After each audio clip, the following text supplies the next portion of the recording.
Let's get you our top story, and that is a mass shooting in which 15 people were killed during the Jewish celebration at Sydney's Bondi Beach. That was a terrorist attack inspired by Islamic State.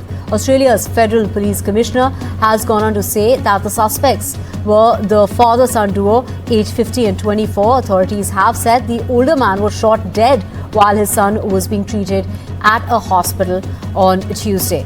Earlier, the Prime Minister Anthony Albanese has also said that the suspects appeared to have been radicalized by beliefs associated with the Islamic State militant group. Albanese has also said that the remarks were based on evidence obtained, including the presence of Islamic State flags in the vehicle that has now been seized. To a terrorist attack inspired by Islamic State, allegedly committed by a father and son. There is no evidence to suggest other individuals were involved in this attack. However, we caution that this could change given it is early in our investigation. And it was Australia's Prime Minister Anthony Albanese who visited a Sydney hospital to pay a visit to a man who disarmed an apparent gunman during that mass shooting that took place at the Bondi Beach in Australia. Albanese described Ahmed Al-Ahmed as a true Australian hero, and here's a special report on the man who inspired billions across the globe with his bravery. Very strong. Thank you very much. Your heart is strong. Thank you. Your courage is inspiring. Thank you very much.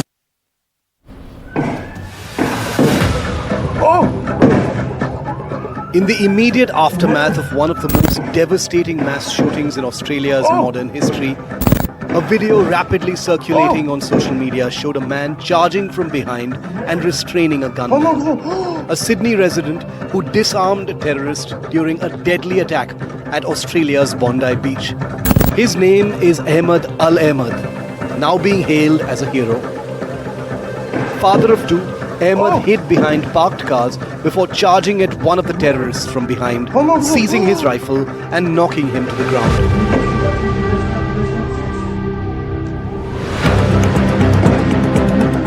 Following his act of bravery, his name spread widely, as did a detail that turned out to be wrong. Various media outlets and publications described Ahmed Al-Ahmed as a fruit shop owner, but the fact is that he's not a fruit seller from Sydney's Sutherland Shire.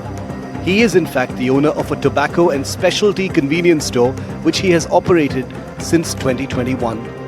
The misidentification spread rapidly as Australians searched for ways to express gratitude in the aftermath of the attack, which left at least 15 people dead and dozens more wounded. As a result, messages of gratitude were mistakenly sent to a fruit shop in southern Sydney that people believed belonged to Al-Ahmed. Sutherland Best Fresh quickly addressed the confusion. In a Facebook post on Monday morning, the owners wrote that they were deeply saddened by the tragedy in Bondi and clarified that there had been a misunderstanding regarding the hero's identity and business. They stated that they did not know Ahmed Al-Ahmed nor the location of any fruit shop associated with him, while praising his courage, wishing him a speedy recovery and offering prayers for all those affected by the attack. Al-Ahmed is now recovering in a hospital as tributes pour in for him. NDTV Bureau Report.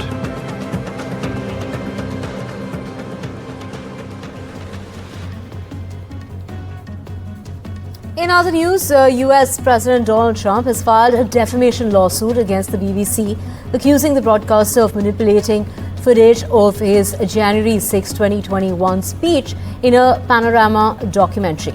Trump alleges that BBC defamed him and breached trade practices laws by editing the speech in a misleading way. He is seeking $5 billion in damages for each of the two claims. Now, the BBC has issued an apology to Trump, and this happened in November, but rejected his demand for financial compensation, maintaining that there is no legal basis for a defamation case. Trump's legal team claims the broadcaster intentionally, maliciously, and deceptively altered his speech, arguing that the edit distorted the meaning and harmed his reputation. My colleague Priyanka gets us more details. Trump said that the Panorama documentary that was aired January 6th made it falsely look like he directed supporters to march to the U.S. Capitol and fight like hell because they spliced things that he said that were almost 1 hour apart. Trump's legal team has called it a malicious and deceptive edit, which it was. The BBC has apologized. Of course, we headlining the top executives had resigned already after apologizing. They said that the edit was an error of judgment and they pulled the program as well, but damage already done, right? The corporation insists that the case has no legal basis, arguing that a reputable news organization should not be held legally responsible for editorial mistakes, but Trump and team has not taken this lightly, right? This is not the first time that the BBC has been called out for false news. So Trump and his lawyers are framing this case and suing for that much as part of a broader battle against what they call media bias as well. And they're pointing fingers not just at American outlets. He sued American outlets as well for the same thing, but now at BBC as well, which is also, as Vishal said, under fire for many different things. Right, thank you, Priyanka, for those details. Let's just switch tracks to legendary Hollywood filmmaker and actor Rob Reiner, known for directing several iconic films, including When Harry Met Sally, and this is Spinal Tap, as well as The Princess Bride. He was found stabbed to death along with his wife Michelle in their Los Angeles home. Now it's their son, Nick Reiner, who has been arrested in connection to the death of his parents. According to the police in Los Angeles, Nick Reiner is responsible for the death of the two. Now, meanwhile, the U.S. Prime Minister, this is the U.S. President Donald Trump, has stirred up a row on social media.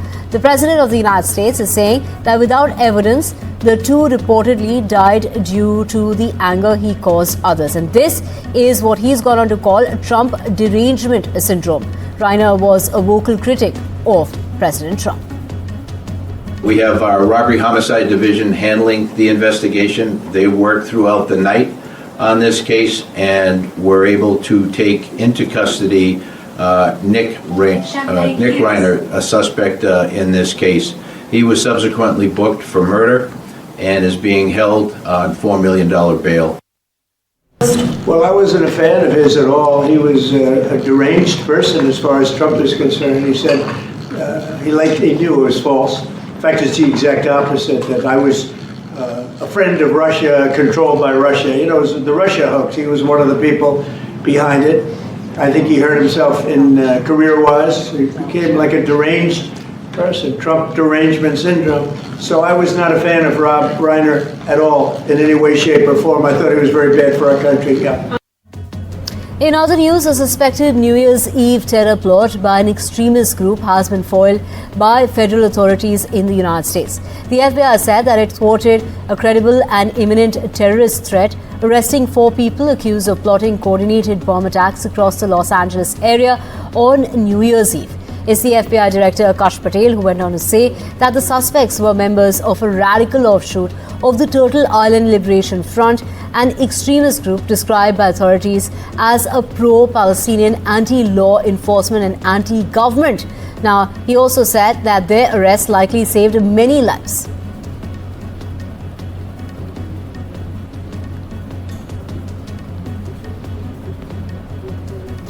And in Ukraine, it's Ukraine's domestic security agency, the SBU, that has gone on to say that it carried out a landmark strike on a Russian submarine at the Black Sea port, claiming the vessel severely had damage. You know, there was critical damage that was suffered and was effectively has been put out of action, according to the SBU. The operation that involved the underwater subsea baby drones and marked the first time such a method has been used. Footage released by the agency appeared to show a powerful explosion inside the port. Now, Russia, while confirming that Ukraine attempted to make that attack and that, they did attempt to attack the area, but dismissed the claim, saying that the strike failed and that no ships or submarines were damaged.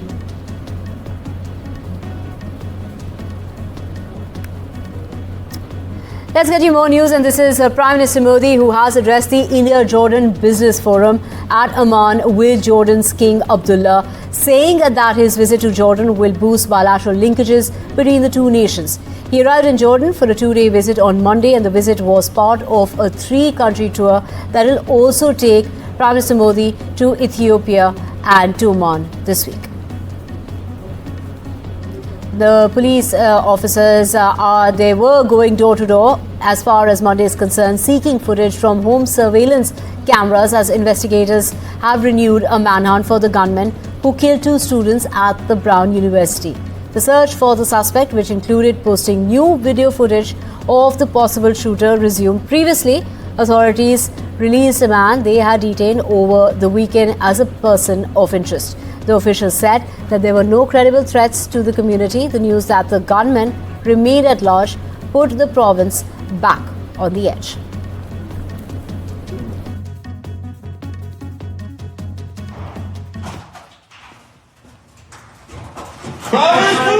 Everybody's hands.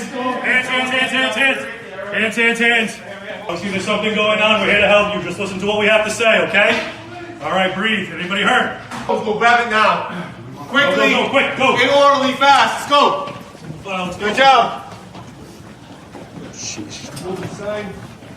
Staying with news of the United States, its President Donald Trump has signed an executive order declaring fentanyl has been a weapon of mass destruction, and the move dramatically expands the United States government's authority to fight the synthetic opioid blamed for thousands of Americans who have overdosed. Their deaths have taken place because of an overdose every single year. This is the designation that signals Trump's intent to treat the drug not merely as a public health crisis but as a national security threat as well. Ukrainian President Zelensky and US representatives on Monday concluded 2 days of talks regarding the peace plan in Berlin. Both sides have said that the progress was made. Zelensky met with Donald Trump's special ambassador Steve Witkoff and Trump's son-in-law as well for about 2 hours. Is what the meeting that took place with Zelensky. They're saying the important conversations with the US side are always complex and are difficult, but very productive at the same time.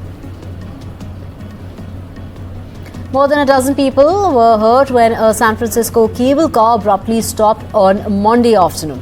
15 people have been injured, and those who have been injured are ranging from minor to about moderate injuries as what has been suffered in that incident that has taken place. 2 of them were immediately taken to the hospital. There are 11 others who are also being treated for what the department described as minor aches and pains. The San Francisco Municipal Transportation Agency, which runs the cable cars, said it was actively investigating the accident and gave no reason for why the cable car stopped.